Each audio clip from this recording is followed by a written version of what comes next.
अक्सर हम सफलता की बड़ी बड़ी कहानियां सुनते हैं, राइट? लेकिन आज के इस विश्लेषण में हम एक ऐसी कहानी पर बात करेंगे जो बिल्कुल जमीनी स्तर से जुड़ी है। एक सड़क के भिखारी की कहानी, जिसने अनजाने में ही बिजनेस का एक बहुत ही बेसिक रूल लागू कर दिया और अपनी पूरी जिंदगी बदल डाली। ये सिर्फ एक मोटिवेशनल कहानी नहीं है, बल्कि इकोनॉमिक्स और बिजनेस के काम करने के तरीके का एक जबरदस्त रियल लाइफ एग्जाम्पल है। चलिए सीधे मुद्दे पर आते हैं। तो सोचने वाली बात यह है कि क्या महज अपना माइंडसेट बदलने से कोई सड़क का भिखारी एक अमीर व्यापारी बन सकता है? इस कमाल के ट्रांसफॉर्मेशन को समझने के लिए हमें एकदम शुरुआत में जाना होगा और देखना होगा कि ये कैरेक्टर पहले कैसे काम कर रहा था। बिजनेस की भाषा में कहें तो ये शुरुआत में एक जीरो वैल्यू प्रोपोजिशन पे काम कर रहा था। मतलब बाजार से कुछ मांग तो रहा था, लेकिन उसके बदले में कोई वैल्यू नहीं दे रहा था। इमेजिन कीजिए एक रेलवे स्टेशन जहां ये भिखारी पूरी तरह से गुजरने वाले यात्रियों की दया पर निर्भर है। वो बस पैसे मांग रहा है और बदले में कोई गुड्स या सर्विस नहीं दे रहा। अगर हम इसे बिजनेस के नजरिए से देखें तो यहाँ कोई प्रोडक्ट नहीं है, कोई सर्विस नहीं है, बस एक तरफा मांग है।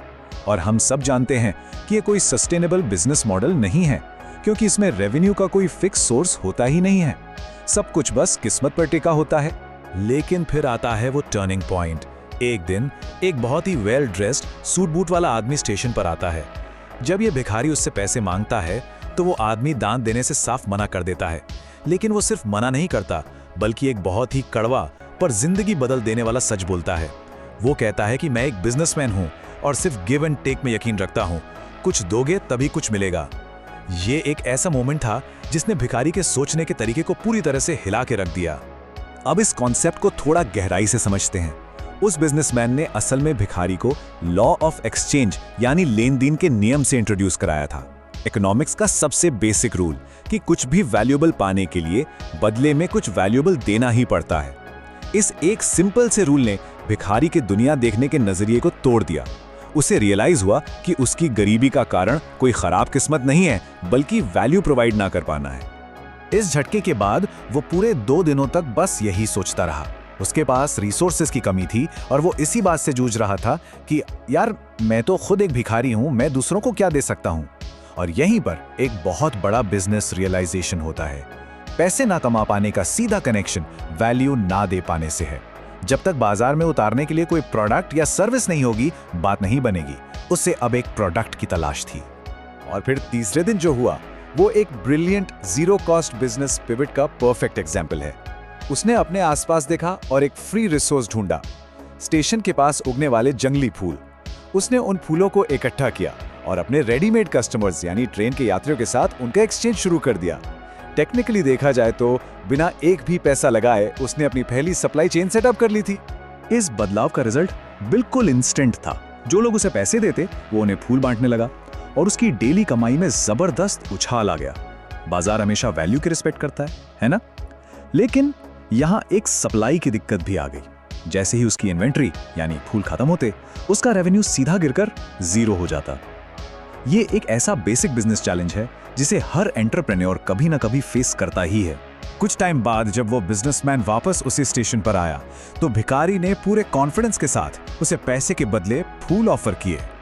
ये मोमेंट बहुत खास है क्योंकि ये उस भिखारी का पहला कॉन्शियस और रेसिप्रोकल बिजनेस ट्रांजैक्शन था। अब वो सिर्फ मांग नहीं रहा था, वो एक प्रोडक्ट ऑफर कर रहा था और कस्टमर के साथ एक प्रॉपर एक्सचेंज कर रहा था। ये कोई चैरिटी नहीं थी, ये एक सेल थी। उस बिजनेसमैन ने भी बड़े जोश में कहा, वाह, आज तुम भी मेरी तरह एक व्यापारी बन गए हो। ये रिएक्शन एक बहुत बड़ा साइकोलॉजिकल शिफ्ट लेकर आया। ये सिर्फ एक तारीफ नहीं थी, ये एक वैलिडेशन था। इसने भिखारी को ये फील कराया कि वो अपनी फाइनेंशियल कंडीशन खुद बदल सकता है। जब कोई सक्सेसफुल इंसान आपके एफर्ट्स को एज अ बिजनेस रिकॉग्नाइज करता है ना, तो वो आपकी कॉन्फिडेंस और आपकी पूरी आइडेंटिटी को रीशेप कर देता है। यहाँ इन 2 अलग अलग अप्रोचेस का कंट्रास्ट देखना बहुत दिलचस्प है। एक तरफ है बिना कोई वैल्यू दिए पैसे मांगने का माइंडसेट और दूसरी तरफ है वैल्यू प्रोवाइड करके पैसे कमाने का माइंडसेट। इस डिफरेंस को समझने के बाद वो इतना एक्साइटेड हो गया कि उसने आसमान की तरफ देखकर जोर से डिक्लेयर कर दिया कि वो अब भिखारी नहीं बल्कि एक व्यापारी है। ये आइडेंटिटी का एक बहुत ही पावरफुल ट्रांसफॉर्मेशन था। अब देखते हैं कि ये नया नजरिया टाइम के साथ कैसे बिल्ड होता है। हम सीधा 6 महीने आगे चलते हैं। एक ट्रेन में दो सूट बूट पहने बिजनेसमैन की मुलाकात होती है। ये टाइमलाइन हमें दिखाती है कि कैसे बस एक सही आइडिया अगर सही तरीके से अप्लाई किया जाए तो महज कुछ ही महीनों में किसी की भी इकोनॉमिक ट्रेजेक्टरी को पूरी तरह से बदल सकता है। जब उन दोनों में से एक इंसान ये रिवील करता है कि वो वही स्टेशन वाला पुराना भिखारी है, तो हमें ये सोचने पर मजबूर होना पड़ता है कि आखिर सच में बदला क्या था। कैसे चंद जंगली फूलों से शुरू हुआ सफर एक टेलर्ड सूट और एक शानदार बिजनेस में बदल गया। ये बात सिर्फ फूलों की नहीं थी, बात उस बेसिक बिजनेस मैकेनिज्म को समझने की थी जिसने इस पूरे मिरेकल को पॉसिबल बनाया। तो सबसे क्रूशियल पॉइंट ये है, उस इंसान को ये समझ आ गया था कि लोग जो पैसे दे रहे थे वो दान नहीं बल्कि उसकी सेल्स का रेवेन्यू था। लोग उन फूलों के लिए मार्केट प्राइस पे कर रहे थे क्योंकि उन्हें वो फूल उतने सस्ते में कहीं और नहीं मिलते। और इसी एक रियलाइजेशन के साथ कि वो तो पहले से ही एक छोटे मर्चेंट की तरह काम कर रहा है, उसने अपनी वो पुरानी भिखारी वाली आइडेंटिटी हमेशा के लिए पीछे छोड़ दी। उस एक्स भिखारी ने बताया कि स्टेशन के फूलों से जो भी इनिशियल कैपिटल इकट्ठा हुआ था उसका पूरा 100%, जी हाँ 100% उसने वापस अपने बिजनेस में लगा दिया। उसने उस पैसे से फूलों की बड़ी इन्वेंट्री खरीदी। बिजनेस टर्म्स में इसे री इन्वेस्टमेंट कहते हैं। इसी बेहतरीन कैपिटल एलोकेशन की वजह से वो अपने बिजनेस को स्केल करके एक नए शहर तक ले जा पाया। मतलब स्केलेबल बिजनेस मॉडल का एकदम परफेक्ट एग्जाम्पल। ये जो सक्सेस के ड्राइवर्स का ब्रेकडाउन है ना, ये हमारी आज की चर्चा के कोर मैसेज को बिल्कुल साफ कर देता है। एक्सचेंज के मैकेनिज्म, प्रोडक्ट और री इन्वेस्टमेंट को समझना बेशक जरूरी था, लेकिन उसकी वेल्थ क्रिएशन का जो असली ड्राइवर था वो था उसका माइंडसेट शिफ्ट और अपने सेल्फ वर्थ को बढ़ाना। सच तो ये है कि जब तक वो खुद को भिखारी मानता, उसकी ग्रोथ हमेशा लिमिटेड ही रहती। कहानी के एंड में हम देखते हैं कि दोनों बिजनेसमैन बड़ी खुशी से बिजनेस डिस्कस कर रहे हैं। ये इस बात का प्रूफ है कि बड़ा सोचना और गिव एंड टेक के इस नेचुरल रूल को अपनाना ही लॉन्ग टर्म सक्सेस तय करता है। अगर सोच छोटी रहेगी तो रिजल्ट्स भी छोटे ही रहेंगे। सक्सेस के टॉप तक पहुंचने के लिए सबसे पहले अपनी सोच के लेवल को ऊपर उठाना ही पड़ता है। तो जैसे जैसे हम इस विश्लेषण को रैप अप कर रहे हैं, एक बड़ा सवाल सामने आता है। अगर सक्सेस हमारी मानसिकता में ही छिपी है, तो ऐसी कौन सी अदृश्य भिखारी वाली पहचान है जो शायद अभी हमारी अपनी असली क्षमता को रोक रही है?